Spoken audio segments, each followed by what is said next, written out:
Hi, this is Jeff Lesher, and this is What's the Point? Because I'm back to that. I took a little bit of a break. I refreshed. I've been listening to what people are saying. I've been thinking about what I'm going to do over the next year. And I want to address two things. So one is a near term and one is a longer term. Here's the near term. Argue on a level plane.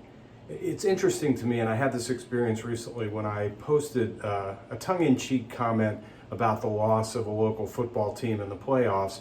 And I got all kinds of really silly responses that didn't engage on the nature of my assertion that you shouldn't crown yourself champion before, in fact, you're a champion. And that doesn't make you a bad team, but it makes you a little annoying. And the responses included things that had nothing to do with that point, tried to divert attention to some other history, which is fine, but if you're going to take issue with something and essentially argue the point. Argue the point.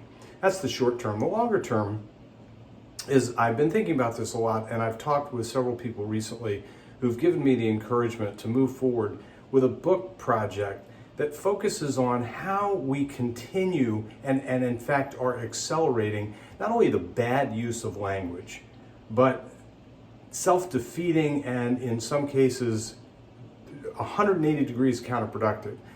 And I've shared a couple of these examples before, but I want to put them into a narrative that starts with the misnomer, misguiding, and totally abused bad singular research that dates back about 50 years at this point that allegedly concludes that only about 7% of communication is done through the language you use.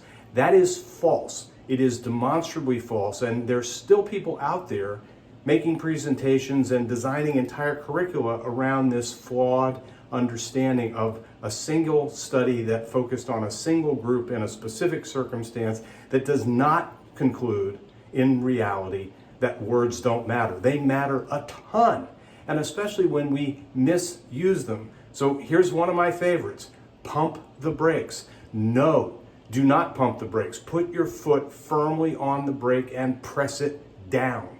There is this thing that we've had in existence for about the same time as the bad language study, which is automatic brake technology.